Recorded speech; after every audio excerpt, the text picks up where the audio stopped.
Porque normalmente cuando hablamos de accidentes, el problema es que ustedes dirán, pero eso queda claro. Claro, lo que pasa es que nos acostumbramos a las cosas.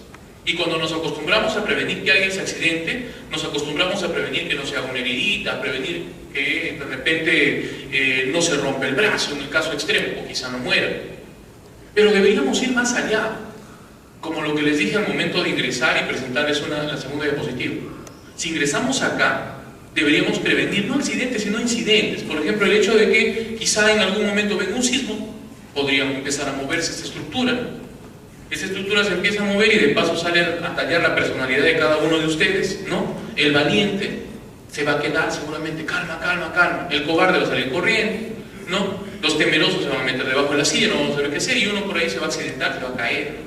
Entonces nosotros, y otro de repente ni siquiera se va a caer, pero se asusta. Eso es un incidente. Nosotros prevenimos los incidentes. Entonces, la palabra accidente me hace pensar en algo malo. La palabra incidente me hace pensar en un suceso, ¿no? O sea, ese suceso no necesariamente es malo. Entonces, el término OSAS, en su afán de introducir una cultura de prevención, prefiere que pensemos en sucesos y no necesariamente en sucesos malos, ¿no? Y lo especifica en varios puntos cómo se desarrolló la norma. Entonces, se habla de incidente, medio incidente. Está orientada a la prevención de lesiones y enfermedades, dejando de lado los daños a la propiedad del proceso, lo que les decía hace un momento, ¿no? Lo malo es que ese es un aspecto malo de nuestro reglamento de la Ley de Seguridad y Salud en el Trabajo, que aún sigue considerando dentro del concepto de peligro las propiedades y los procesos. Si ustedes ven el glosario, ¿no?, van a encontrar eso. Pero ya OSAS hace una distinción, porque se había dado cuenta de que pasaba lo que yo les mencioné hace un momento. La gente estaba confundiendo, no sé por qué, porque no debería serlo, estaba confundiendo los términos de propiedad, los términos de proceso, y estaba dejando de lado principalmente las enfermedades. De repente las lesiones no, pero las enfermedades sí. En cambio, OSAS no. Dice, seguridad y salud ocupacional es prevenir lesiones y prevenir enfermedades, ¿no? Cuidar los ambientes y cuidar los procesos forma parte de situaciones distintas que son importantes dentro de nuestro esquema de gestión, pero que no exactamente deben circunscribirse a esto, ¿no? Y les mencioné también en la diapositiva anterior, esta norma OSAS ya nos acerca a algo más. Ya no solamente nos preocupamos por lesiones y enfermedades, abandonando propiedad y procesos, sino que nos preocupamos por lesiones y enfermedades, pero además miramos el ambiente y su protección, ¿no? En el caso de hablar de ambiente y su protección, el ambiente en el sentido del ser humano y su protección en la importancia que tiene para el ser humano. O sea, no exactamente en un sentido territorial.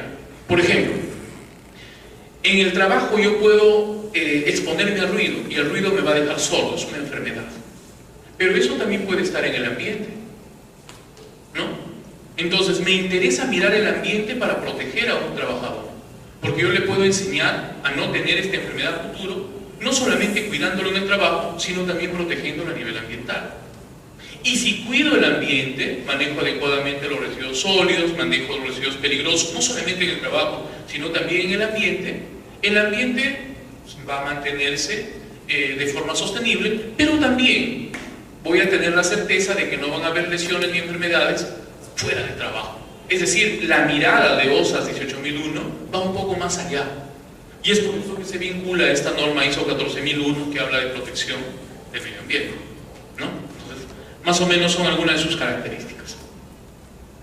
Según la norma OSAS, un sistema de gestión debe constar de los siguientes elementos. Acá viene la idea, ¿no? Yo les dije hace un momento, y eso es cierto, un sistema de gestión se estructura a partir del pensamiento humano. Ahora, no puede realizarla pues tampoco cualquier persona, hay que ser bien claro. Tiene que ser una persona que tenga conocimientos de seguridad, conocimientos de salud, conocimientos de administración y una serie de requisitos adicionales. Pero se estructura a través del pensamiento humano. Y si desea, pues, esa persona puede tomar algunos modelos y ajustarlos. Perfecto. Sin embargo, ya la norma me establece para algunos lineamientos para facilitarme la estructuración de un sistema de gestión de seguridad y salud ocupacional. Por ejemplo, me dice que yo debería tener una política de seguridad y salud ocupacional, ¿no? La ley de seguridad y salud en el trabajo, nuestra ley de seguridad y salud en el trabajo, dice lo mismo, que debería haber una política de seguridad y salud en el trabajo. OSAS dice que debe haber planificación, OSAS dice que debe haber implementación y operación, debe haber verificación y revisión por la alta dirección, es decir, por las personas que han diseñado este sistema de gestión. Y todo esto enmarcado en un ciclo de Deming, que es el ciclo de mejora continua, como ustedes pueden ver acá. Entonces, todo empieza con la política de seguridad y salud en el trabajo. Esta política, una vez que yo establezco la política, puedo planificar lo que voy a operativizar. Una vez que planifico, operativizo. Es decir, implemento y operativizo. Luego de eso verifico si estoy cumpliendo lo que he planificado. Y después de esto hago una revisión, la dirección se encarga de hacer esto, para ver si hay algo que debo mejorar, algo que debo aumentar, algo que debo cambiar, de repente temporal o definitivamente, y empiezo en un ciclo de mejora continua, ¿no? Voy mejorando. Esto es propuesto por OSAS. Varias de estas cosas están propuestas también por nuestra Ley de Seguridad y Salud en el Trabajo, ¿no?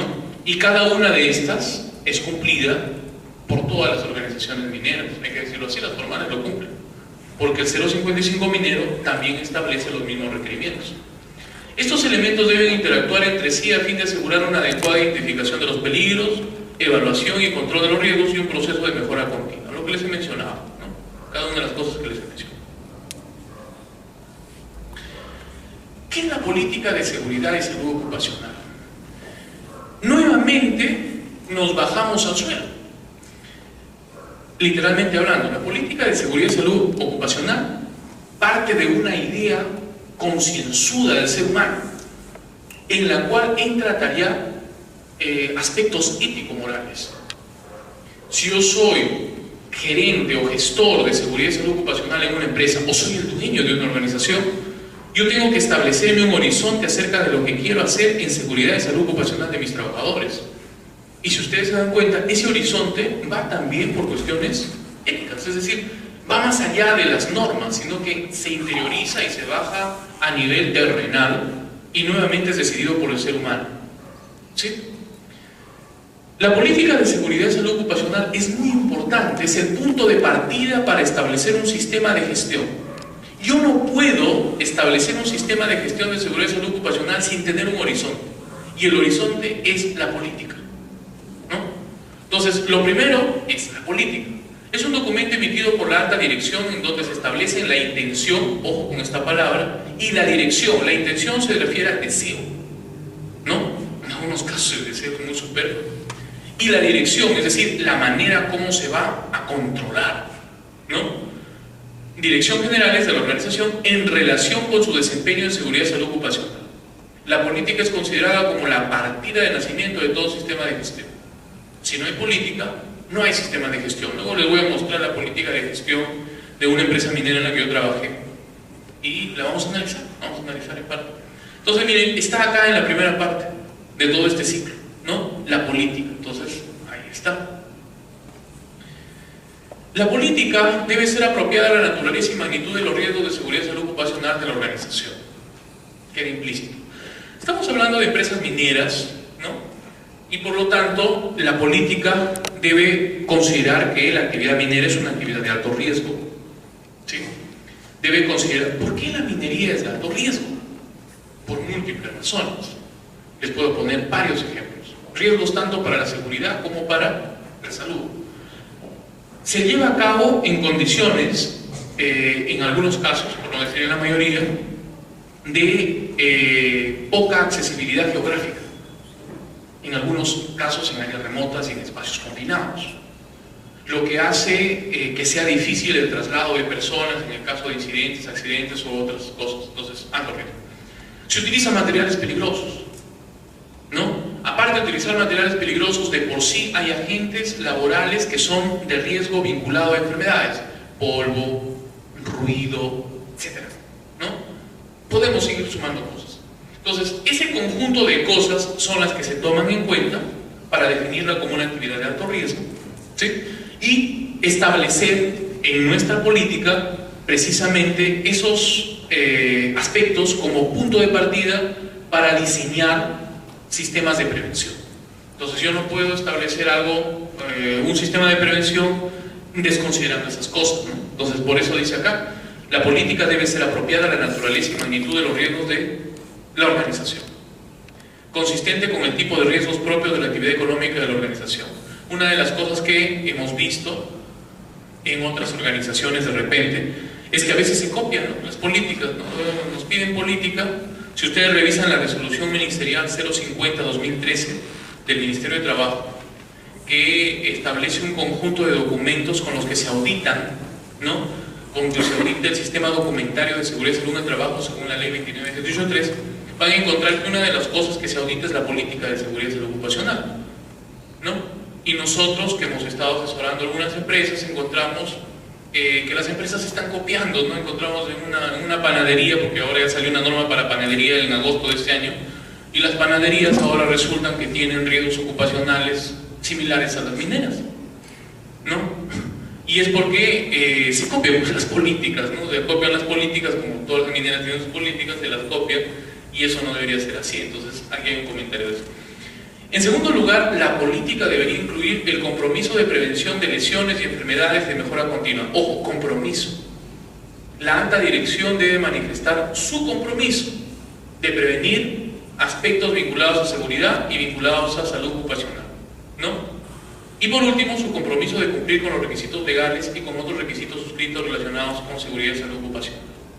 Por ejemplo, en el caso de seguridad, tenemos que mencionar ahora la ley 29.783, su reglamento del 05-2013, el decreto supremo 055, tenemos que mencionar la ley general de salud, tenemos que mencionar además la resolución ministerial 312, tenemos que mencionar la ley sobre seguridad social y seguro complementario de trabajo a riesgo. Es decir, son varias normas vinculadas, no solamente el 055, no solo la 29.783, y debe existir un detalle del compromiso vinculado a esas normas. Adicionalmente, algunos compromisos sociales, ¿no?, relacionados con el estudio de impacto ambiental, y algunos compromisos corporativos, ¿no?, especialmente cuando son empresas, por ejemplo, que tratan con ciertos materiales cuyo manejo está legislado a nivel internacional.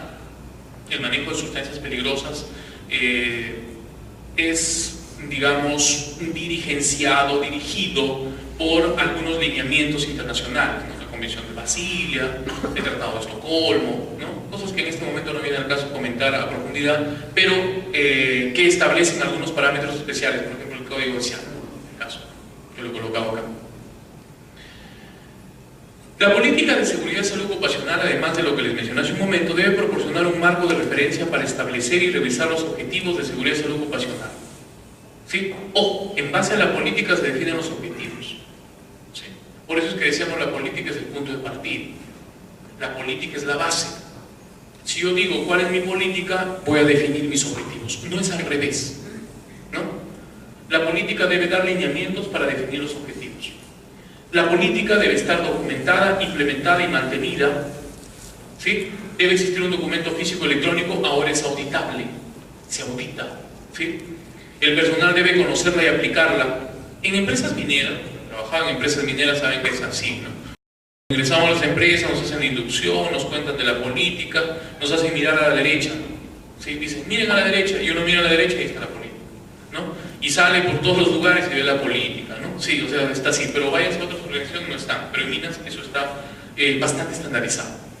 No necesariamente debe modificarse, solo validarla, ¿no? O sea, anualmente nosotros no modificamos la política, sino que vamos validando algunos aspectos, a veces relacionados con el avance de la organización, o con los cambios que tiene la organización, y vamos validando algunas cosas, ¿no?, ya sea de adición o de omisión, o de retiro. La política debe ser comunicada a todas las personas que trabajan bajo control de la organización, difundido mediante cursos, personal concientizado, etc., ¿no? La organización verá la manera como comunica. A propósito de esto, por ejemplo, si tratamos de vincular a la Ley de Seguridad y Salud en el Trabajo, la Ley de Seguridad y Salud en el Trabajo en su reglamento establece las famosas capacitaciones, ¿no? Ahora nos piden capacitaciones en seguridad y salud en el trabajo como mínimo 4 anuales, como mínimo, ¿no? Pueden haber más, ¿no? Ya el decreto 055 nos pedía capacitaciones, ahora la ley también nos pide, entonces vamos a tener que extrapolar las dos cosas para cumplir con las dos normas. La política debe estar disponible a todas las partes interesadas, ¿no? Debe estar en cuadros en las oficinas, debe estar en tamaño en Photocheck, en algunos casos debe estar en la página web. Ustedes entran a las empresas mineras y está ahí. Y ser revisada periódicamente, importante, ¿no? La organización establece la periodicidad, es decir, cada qué tiempo se hace. La práctica común es revisada anualmente y se observa que es parte de la organización. Lo más importante, mantenga simple la política. Esto es importantísimo. Entonces, hemos hablado tanto de la política que seguramente si se la dejamos en el Congreso nos van a sacar una política de 80 hojas, ¿no? Con 50 artículos, 70 disposiciones complementarias y un montón de cosas más, pero no debería ser así, ¿no? La política, en esencia, ojo que estas son las recomendaciones que se usan, ¿no? Debería ser lo más simple posible, de tal forma que sea entendible desde el gerente de la empresa hasta el operario. Todos deberían entender la política. La política no es hecha exclusivamente para las personas con mayor entrenamiento o con mayor experticia en las artes y en las ciencias, no. Debería ser entendida por todos, cada una de las personas, porque se trata además de que se concientice, acá lo decíamos en un parágrafo anterior, por cada una de las personas, ¿no? Más o menos así. Entonces ahí está resumido, miren. Debe ser documentada, implementada y mantenida, debe ser apropiada a la naturaleza y magnitud de los riesgos, debe incluir el compromiso de prevención de lesiones y enfermedades, el compromiso de cumplir con los requisitos legales y ser revisada periódicamente. Miren, estos lineamientos que yo he comentado por separado hace un momento, lo vamos a ver acá. Esta es la política de una empresa minera que, bueno, yo la he tomado acá específicamente con fines didácticos. Además las políticas están comunicadas de forma pública, así es que no hay delito en comunicarla por acá. Es de una empresa, ahí está. Dice lo siguiente, miren: la empresa tal como empresa dedicada a la actividad minera, con operaciones de exploración, explotación y procesamiento de recursos minerales, tiene como objetivo alcanzar un elevado nivel de seguridad y salud ocupacional para todo su personal, contratistas y visitantes, y realizar sus actividades demostrando una gestión responsable con los recursos naturales y la protección del medio ambiente para los presentes y futuras generaciones. Para alcanzar estos objetivos se compromete la empresa a lo siguiente. Y miren, si regresamos atrás, entonces habla inicialmente de las características de la organización, ¿no? Está documentada, hay un documento ahí, ¿sí? Y está publicada, se supone. Y luego vienen sus objetivos, ¿no? Integrar la gestión de seguridad y salud ocupacional, contar con un sistema integrado de gestión de seguridad, prevenir las lesiones y enfermedades, lo que decíamos hace un momento, ¿no? Acá, miren, compromiso de prevención de lesiones y enfermedades, ¿no? Prevenir la contaminación mediante la implementación de procesos, nos vamos acá, ¿no? Lo que es legales, ¿no está? Capacitar en seguridad, salud ocupacional y medio ambiente a todo su personal, mantener un proceso de mejora continua, lo que es actualización, cumplir con los requisitos establecidos en el 055, Reglamento de Seguridad y Salud Ocupacional Minera, normas legales nacionales, normas internas y otros requisitos aplicables, lo que acá decía, ¿no? Compromiso de cumplir con los requisitos legales, ¿sí? Ser revisada periódicamente, ¿no? Bueno, este es de un año anterior, de unos años anteriores, todos los años se actualiza la política, ¿sí? Se va actualizando, lo cual demuestra que se cumple con el último requerimiento, ser revisada periódicamente. Entonces, ese es un ejemplo de una política, ¿no? ¿Sí? Sí, yo creo que igual estamos cayendo a lo mismo cuando dice los principios. El problema está es cómo se plantea o cómo es que se llega a definir las políticas. Eso, por ejemplo, yo he revisado varias políticas y si lo revisa y todas, casi son más similares, ¿no? Como es otro copy de todas las políticas de preocupación, interés en saber cómo realizar dentro de la institución, cómo definir esas políticas. Carga a un consultor, el consultor me lo va a hacer, lo manda a un profesional, igual me lo va a hacer. Entonces, ¿cómo ser? Porque al final cuando dice usted que debe ser tanto del gerente hasta el operario, debería tener, o sea, ella me está diciendo que debe tener formas participativas, ¿cómo? Entonces, ¿cuál es ese procedimiento que debe llevarse a cabo de tal manera que sea tanto conscientemente tanto el gerente como el contrario? Porque hemos visto que uno puede plantear todas las políticas, pero el que toma la decisión que es el gerente o el director no da ni mayor importancia cuando se tiene que hacer, ¿no? o el operario es simplemente que tiene que cumplir porque son los puntos débiles que al final son los responsables, ¿no? Entonces, como que se plantea la responsabilidad del trabajador o la parte de capacitación, bueno, también tiene que ver en sí lo que es los tomadores de decisiones. Entonces, ¿cómo sería ese procedimiento? ¿Cómo usted ha determinado las políticas de una empresa? Claro, bueno, es muy buena la observación que hace el caballero con respecto a esta situación. Es muy cierto, y especialmente cuando analizamos el comentario, ustedes se pueden dar cuenta de que es verdad lo que él dice, y la mayoría de organizaciones, en lo que respecta a temas de seguridad y salud ocupacional, están todavía en la primera parte, ¿se acuerdan de ese escalón de evolución de lo que son la estructuración de los sistemas de gestión? Acá, miren, el cumplimiento legal. La mayoría de organizaciones aún se encuentran en esta etapa, la mayoría de organizaciones.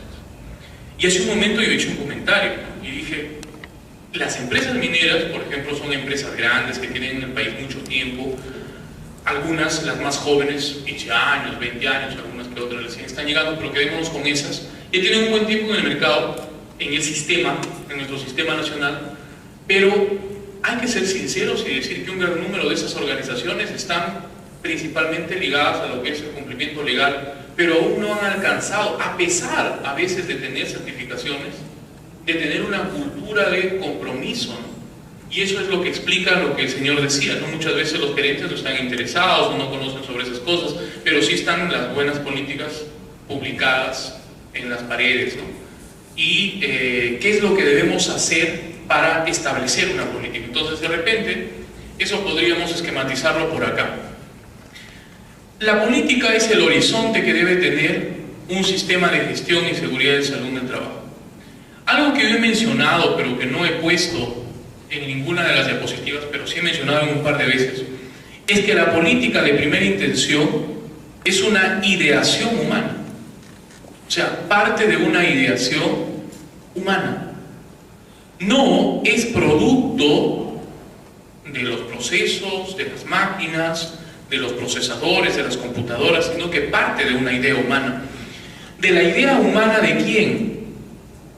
De la alta dirección. En el caso de OSAS se utiliza la expresión alta dirección. La alta dirección debe tener esta idea humana, es decir, hay el deber de tener hay un deber, ¿no? Un deber implícito. Si una persona dirige una organización y se convierte en esta alta dirección, porque esta es una expresión metafórica, se convierte en esta alta dirección, debe tener una perspectiva de lo que va a realizar para proteger la seguridad y la salud de los trabajadores, y esto da origen a esta famosa política, ¿no? En este sentido debería ser la flecha, ahí. Nace.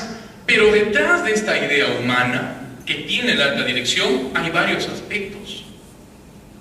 Y uno de esos aspectos, para mí de repente los dos más importantes, son aspectos éticos, aspectos morales, ¿sí? Otro es el aspecto técnico, ¿sí? Y otro de esos aspectos, ¿sí? Miren, aspectos éticos, aspectos técnicos, seguramente también es la perspectiva cultural o la idiosincrasia que pueda tener esa dirección acerca de lo que es seguridad y salud en el trabajo. Entonces, va a ser diferente la perspectiva de un director que participa de una cultura de seguridad y salud en el trabajo a aquella de un director altamente capacitado, ingeniero, con posgrados de repente, que quizá tiene los valores, pero que no participa de una cultura porque no se ha formado en una cultura de seguridad y salud. Va a ser diferente. Va a ser diferente la idea que genere la política en una persona sin los valores éticos morales adecuados. Una persona que está pensando en productividad, que está pensando en que lo feliciten todos los años porque sus indicadores de accidentes son bajos, pero no le interesan las enfermedades ocupacionales a los trabajadores. O una persona que está buscando que los exámenes ocupacionales sean los más baratos del mundo, sin importar la calidad de estos, pero lo que importa es que gasta poco y se convierte en una persona eficiente. Es decir, entran a tallar estos aspectos. Estos aspectos son estrictamente humanos. Yo les mencionaba hace un momento, son muy emocionales. Es por eso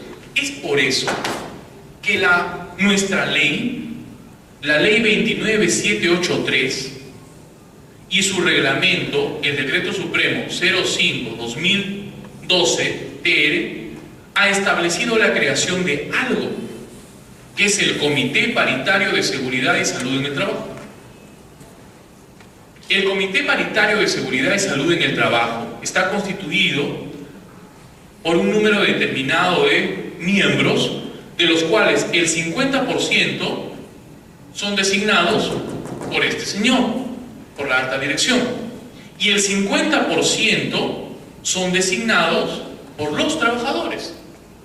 ¿Para qué? Para que puedan controlar, trabajadores, para que controlen que estas ideas que generan la política sean las adecuadas.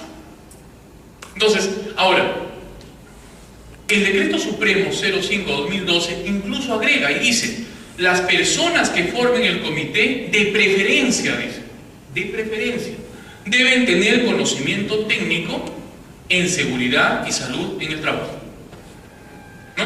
Entonces, la alta dirección tiene unas ideas, esas ideas dependen de sus aspectos éticos, de sus aspectos técnicos, me refiero a formación, ¿no? Puede ser que sea una persona con una moral, si queremos llamarle, muy alta, que ha participado en una cultura de calidad, de seguridad, pero quizá no tiene el conocimiento técnico. Si se dan cuenta, es una suma de varias condiciones. Son varias condiciones, ¿no? Estas personas me generan la política, y esta política me genera objetivos. Y estos objetivos tienen que materializarse. ¿Y quién los materializa? Los materializa, según la Ley de Seguridad y Salud en el Trabajo, algo que se llama Servicio de Seguridad y Salud en el Trabajo. Así le llama la ley, la 29783. Servicio. Entonces, el que piensa, entre comillas, se compromete a cumplir, el que fija los lineamientos, es la alta dirección. Por eso está la política. Incluso nosotros, y si ustedes leen la Ley de Seguridad y Salud en el Trabajo, dice: nosotros como país participamos, somos miembros de la Comunidad Andina de Naciones, ¿no es cierto?, del CAN. Y la Comunidad Andina de Naciones tiene el Instrumento Andino de Seguridad y Salud en el Trabajo.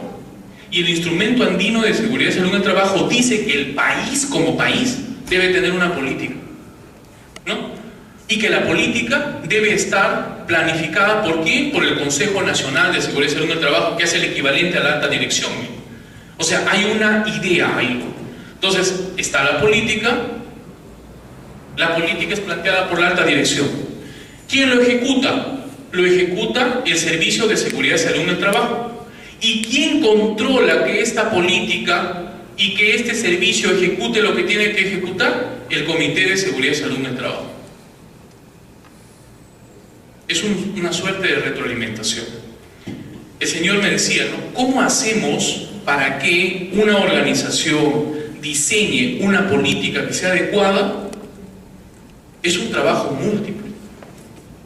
Formando un buen comité, teniendo un buen servicio de seguridad y salud en el trabajo, y de alguna forma cuidando que las ideas que genera la alta dirección y que se traducen en política sean las adecuadas. De otra forma no es tan simple.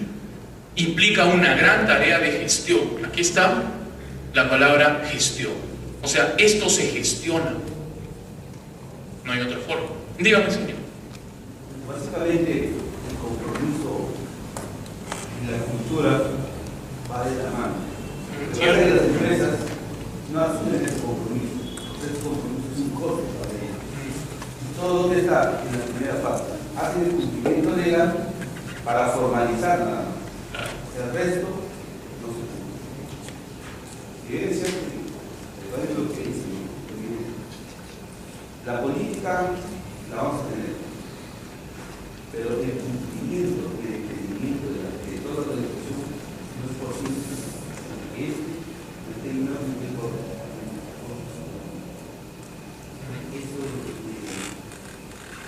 ¿Cierto? Hay un poquito que ha dado la razón que dice.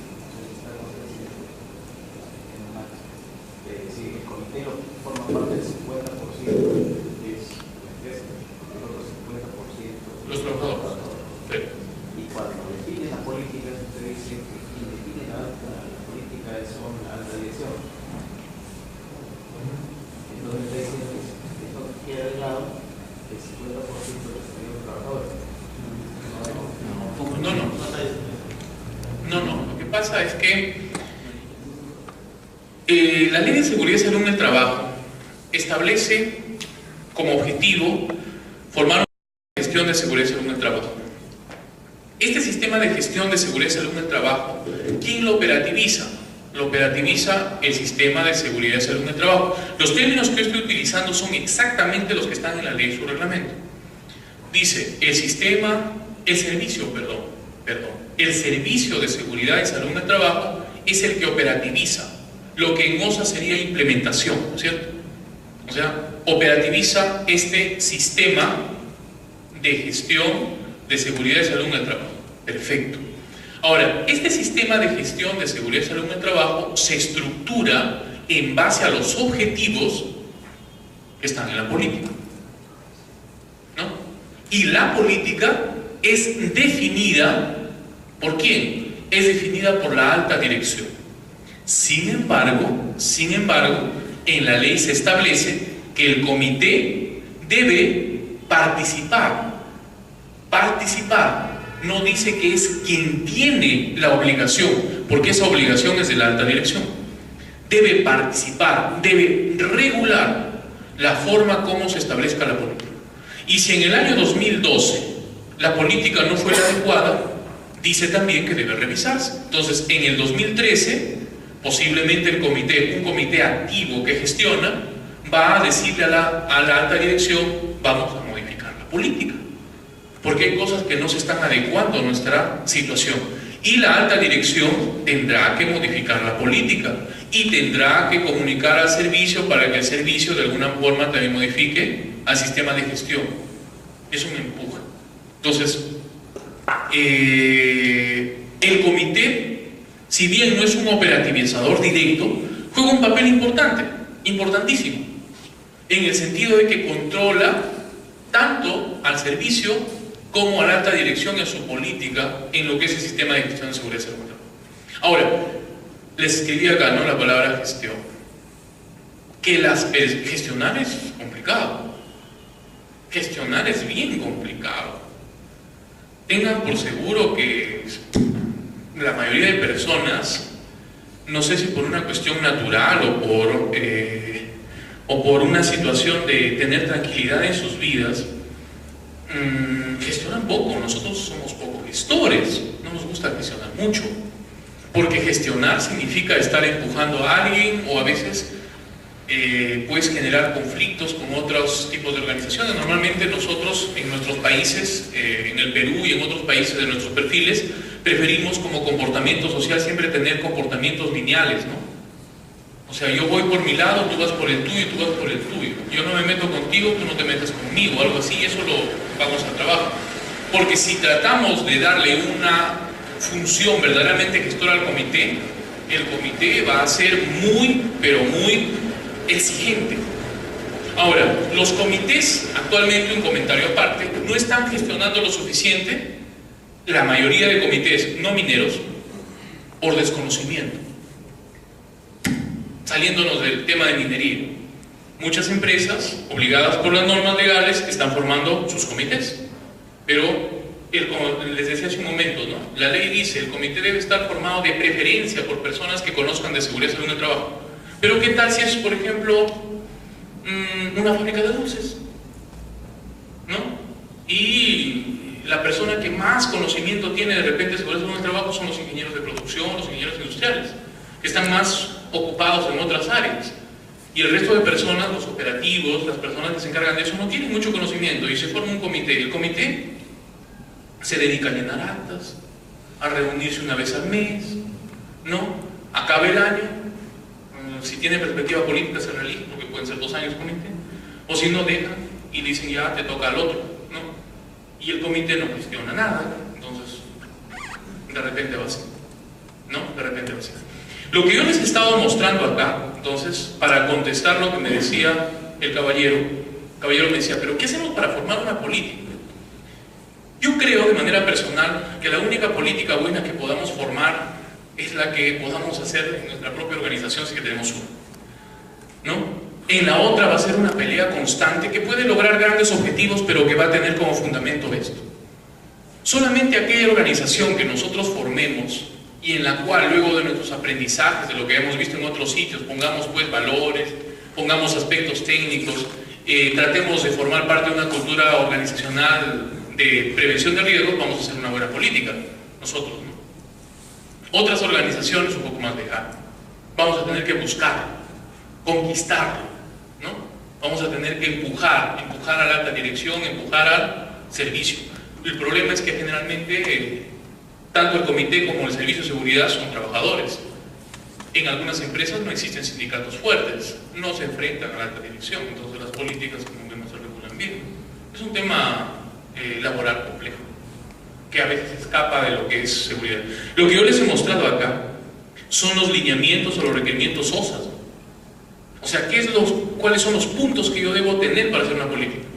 ¿No? Entonces OSAS me dice, tu política debe estar documentada, debe ser un documento. Tu política debe estar implementada, ¿no? Tu política debe estar mantenida. O sea, 3 cosas. Escribo el documento, lo implemento y lo mantengo. Lo estoy controlando, que se cumpla, ya, eso es lo ideal. Me dice, tu política debe ser apropiada a la naturaleza y magnitud de los riesgos de seguridad salud ocupacional. Entonces yo voy a poner una empresa de taxis, no voy a hablar pues de repente de contaminación por polvo. Tendré que hablar de riesgos económicos, por posturas inadecuadas, de los trabajadores que están sentados manejando los carros por 12 horas seguidas durante todo el día, que están expuestos al tolueno o a los hidrocarburos provenientes de la gasolina o del petróleo que utilizan. Tendré que hablar de los aceites que utilizan para cambiar, tendré que hablar de repente de, no sé, adecuar a los riesgos. Me dice lo que tengo que hacer y yo tengo que estructurar así mi política. Tiene que haber mi compromiso de prevención de lesiones y enfermedades. Ah, claro, ¿no? Este es un trabajador que va a estar sentado, es un taxista todo el día, entonces tengo que pensar en qué cosa le puede pasar. Uno, que se accidente porque se choque con otro, o que un carro le caiga encima y de repente muera, se voltee, no sé, ¿no? Entonces tengo que poner esos riesgos y mi compromiso de prevenir esos riesgos. ¿Y cómo? De repente hacer revisiones de los vehículos y para sus enfermedades hacer chequeos periódicos al trabajador, no sé. Entonces ir adecuando, me dice cómo estructurar la política. Y una vez que estructuro mi política, yo saco mis objetivos. Voy a hacer 2 revisiones de este carro al año de repente, o voy a hacer 2 chequeos anuales a este trabajador en una clínica, y voy a buscar estas cosas, etcétera, ¿no? Miren cómo voy estructurando. O sea, lo que me dice acá es cómo hago el documento. Ahora, yo, ¿se acuerdan que les dije hace un momento? Los estándares ISO, eso creo que no les he dicho, los estándares ISO, el ISO 9001, el ISO 14001 o el OSA 18001, garantizan, ¿qué cosa? Garantizan el estándar del buen procedimiento, pero no el resultado. Los resultados no. Los resultados más están vinculados a estos aspectos. Aspectos altamente humanos.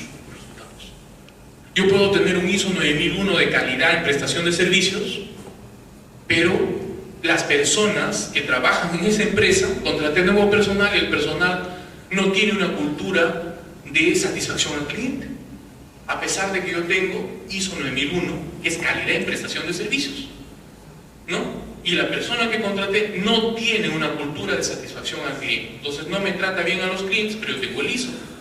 Y si vienen y me revisan, yo tengo mis papeles, tengo mis procedimientos, tengo mi buzón de sugerencias, tengo mi cuaderno de reclamaciones, tengo mis sillas muy bonitas para que la gente se siente, tengo mi televisor para que todos miren cuando están en mi sala, en mi empresa.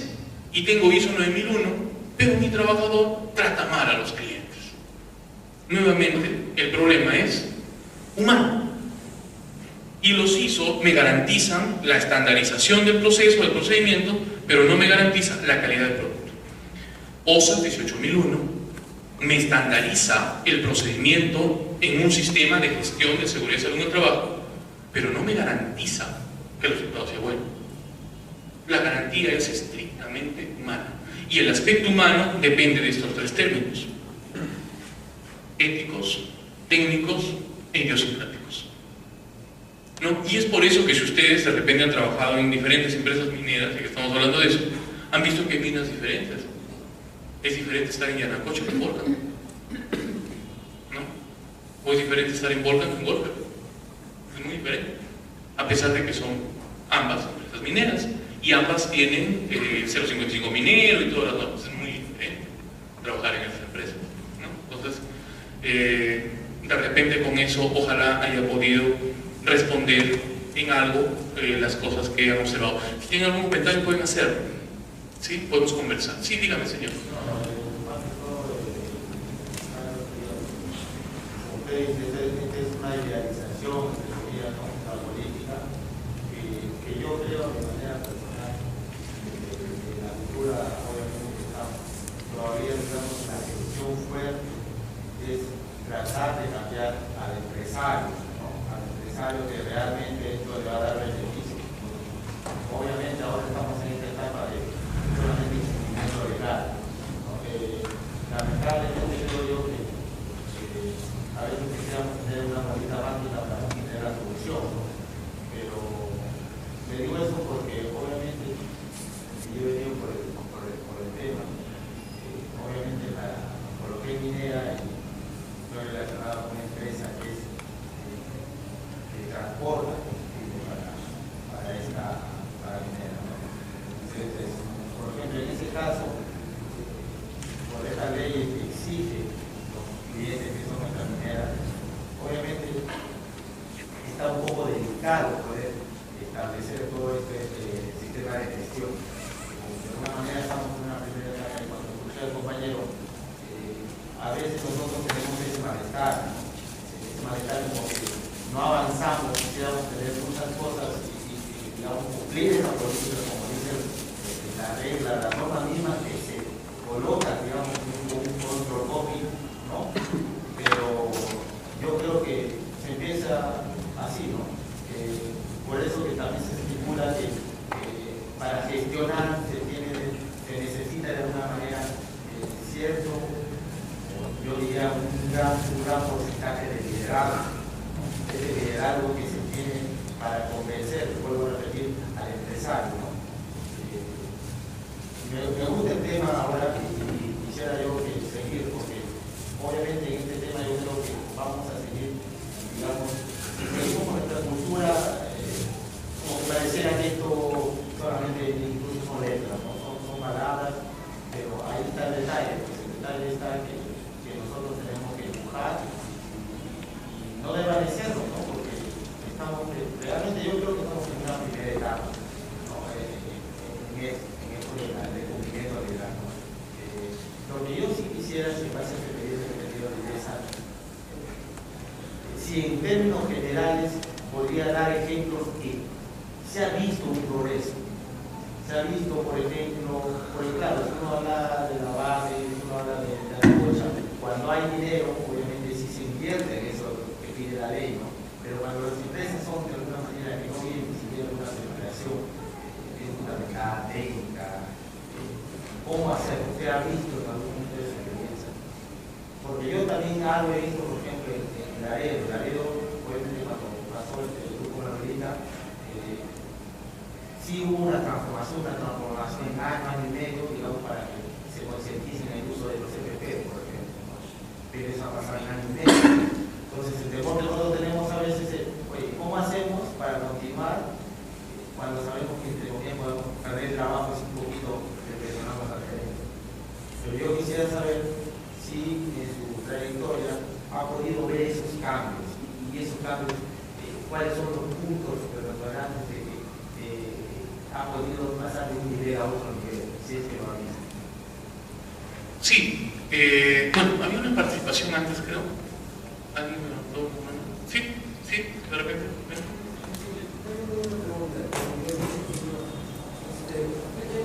Ministerio de Gestión, ¿todo va a quedar solamente en papeles? O creo que ninguno de ustedes me puede dar un ejemplo de cómo ha ido evolucionando, cómo ha sido su resultado. Eso quisiera saber, porque todo queda solamente en papeles. Ya, entonces lo voy a anotar acá, para luego voy a acordar con esto. Operatividad del sistema de trabajo. Esa pregunta, tengo la primera acerca de la evolución de los sistemas de gestión de progreso de trabajo en los últimos años. Para contestar, ¿sí? ¿Un comentario? Sí, el comentario que decía es que estuve un tiempo en Centroamérica y inicié el tema esto de la certificación de la Forex, el esquema de capitalero. Entonces, ellos manejan, estoy pensando cómo ha sido, yo recuerdo un poco, pero se planteaban los principios como políticos, ¿no? Y partíamos de tener los criterios, luego hacían los indicadores de verificación de cambio.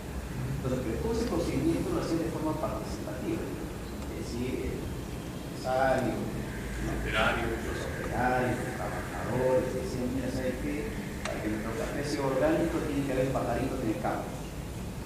Tiene que estar volando, porque si hay pajaritos, hay mariposas, hay insectos en el campo, es orgánico. Entonces era un principio, digamos, un indicador. Planteaban así y decían, vamos a producir café, pero va a ser también amigable con el medio ambiente. Vamos a verificar si el café es orgánico, porque los insectos, las mariposas no se van a morir porque no estamos usando insecticidas. Al pie del cafetalero hay un manantial de agua y nosotros como pobladores vamos a tomar el agua que no va a estar contaminada con fertilizantes o pesticidas, ¿no? Entonces eran algo así, ¿no? Entonces todos se ponían de acuerdo y hacían esos, digamos, esas políticas de tirar tal cosa, de hacer esto, y de tal forma que todos cumplían y se verificaban. Entonces el trabajador decía, ¿sabes qué? Para yo estar cómodamente trabajando y haciendo, necesito casas que se construyan a 5 kilómetros del capital, porque si no hay una casa para quedarnos en el momento de lluvia no vamos a enfermar, ¿no? Entonces hay cosas de ese tipo, ¿no? Entonces son cosas que se escuchan al trabajador y se van planteando en la política, ¿no? Son los principios, los indicadores de verificación. Entonces un poco cómo hacer ese trabajo para formular las políticas, porque si uno se siente que lo va a escribir nada más y no hay una escuchada al trabajador, eso va a quedar en un vacío, así como también el trabajador no va a estar reflejado, sus intereses del trabajador no va a estar reflejado en la política y por ende no se va a comprometer a esas políticas. De igual modo, si las políticas están orientadas mucho a los horarios, no hay mayor interés tampoco, ¿no? Entonces, por eso era un poco la pregunta, ¿no? ¿Cómo formular esas políticas? ¿Cómo partir en un taller participativo, en reuniones, en consultas, en entrevistas? ¿Cómo es ese trabajo? Porque ese es quizás el centro, ¿no? de cómo partir para formular ese instrumento de tal manera que todos se haya suyo el instrumento de gestión, porque al final es un instrumento de gestión para la empresa. Cierto. Ahí tengo tres importantes preguntas que sí me gustaría contestar y por eso las he puesto ahí. Referente a cómo han evolucionado los sistemas de gestión de seguridad en el trabajo y cómo he visto yo durante estos años en mis actividades vinculadas a estos temas. Miren, yo les cuento, yo tengo 10 años de médico ocupacional, desde que terminé la carrera en el 2003, exactamente hace un par de meses, bueno, un mes en agosto acabo de cumplir 10 años de médico colegiado, y desde el primer día que terminé yo he hecho medicina ocupacional, he trabajado en empresas mineras, en varias organizaciones, soy médico ocupacional. Actualmente soy director médico de una clínica ocupacional aquí en Trujillo, acreditado por DIGESA, y he visto una evolución importante en los temas de salud ocupacional en los dos últimos años. Hace 10 años atrás, la legislación que teníamos era muy sectorizada, es la primera cosa. No había una legislación general, nacional, que obligara a las organizaciones a cumplir estándares ni siquiera mínimos de seguridad y salud ocupacional. No había, y por lo tanto tampoco había espacio para profesionales de seguridad y salud ocupacional, ingenieros, médicos, enfermeros, no había los espacios. Y como no había los espacios, hay poca gente que hace estas cosas. Y eso está siendo un problema actualmente. Porque actualmente necesitamos muchos ingenieros que sepan de estas áreas, muchos médicos que sepan de estas áreas, muchas enfermeras, muchos técnicos que conozcan de estas áreas. Y los pocos que existen, el 90% estarán en las minas, un 5% estarán en las petroleras y el otro 5% están por uno y otro sitio. Y el 90% de organizaciones no tienen gente experta. No lo tienen. Porque la gente que era con cierta experticia, que tiene cierta experticia, ya está trabajando en esas organizaciones en algunas. ¿Ya? Entonces, hace 10 años atrás los temas de salud ocupacional, como no lo exigían las normas, no eran de interés incluso del público en general.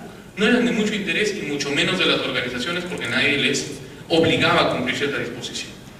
Habían algunas empresas, por ejemplo las empresas mineras, ya tenían algunas disposiciones. En el 2003 salió el decreto supremo 047 de 2003, que ya era un reglamento de seguridad e higiene minera que se modificó con el 055. Ya las empresas mineras tenían un reglamento, las de construcción también y las de electricidad también, pero todas las demás no tenían. Yo les comentaba hace un momento que hace 2 meses, menos, en agosto acaba de salir una resolución directorial del Ministerio de Trabajo sobre características de la organización del sistema de panaderías y pastelerías.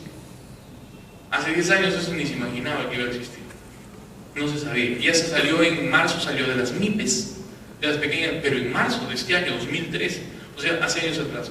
Entonces, a nivel general, la evolución que yo he visto con respecto al interés de hacer seguridad y salud ocupacional recién data de los 2 últimos años. De los 2 últimos años. Quizá más en el último año. A nivel general, hablando así. En las demás áreas no. Ahora, hablando específicamente en las áreas mineras, pasémonos a hablar específicamente de minería. Yo quería mostrarles una diapositiva sobre que no la tengo. Lo que pasa es que nosotros, como país, como nación, comparado con otros países, estamos iniciando recién una etapa en la que estamos preocupándonos por la seguridad y salud en el trabajo. Como seres humanos tenemos miles de años en el planeta y los primeros intereses nuestros acerca de la seguridad y salud en el trabajo son a partir de 1900, 1890, cuando la revolución industrial iba avanzando y empezaron a aparecer gran cantidad de accidentados, enfermos y muertes por el trabajo. Entonces empezaron a formar los sindicatos, empezaron a exigir a las organizaciones que protegieran a los trabajadores, las indemnizaciones. Miren, tenemos miles de años y recién hace 100 a 120 años que surgieron las primeras normas vinculadas a seguridad y salud en el trabajo. En países vecinos como Chile, Brasil, Colombia, que están un poco más adelantados, Argentina, esos 4 están mucho más adelantados que nosotros, Brasil, Colombia, Chile y Argentina, en temas de seguridad y salud en el trabajo. Es difícil hacer una comparación temporal exacta, pero los expertos, algunos profesores, otros colegas de otros lugares que han investigado sobre estas áreas, dicen pues que tenemos una distancia de aproximadamente 50 años en temas de seguridad con Chile, 40 con Colombia, 35 con Brasil y 30 con Argentina. O sea, es el tiempo. ¿Y en qué se basan para hacer esa comparación? En la publicación de normas. La norma que nosotros tenemos de seguridad y salud en el trabajo, la ley 29783, que ha revolucionado mucho las cosas, mucho, en nosotros tiene 2 años, en Chile tiene 52. Entonces ellos ya tienen avanzado su proceso. En Argentina tiene cerca de 32 años. Nosotros tiene 2 años. Entonces recién estamos adecuando. Los que ya trabajamos en minería ya teníamos una norma. Ahora, existen incluso incongruencias. Yo les decía hace un momento, y miren qué bueno que me acordé. ¿Quién debería legislar sobre seguridad y salud en el trabajo? El Ministerio de Salud, ¿no es cierto? El Ministerio de Salud, por la falta de esto, de gestión, de repente también por la falta de... Ha sido un círculo vicioso. ¿Por qué? Porque al no haber espacios para los profesionales que hacían seguridad y salud en el trabajo, el Ministerio de Salud tenía muy pocos técnicos y al no tener técnicos no había quien haga las normas. Y como no había quien haga las normas, el 055 minero, ¿qué ministerio lo sacó? Minas.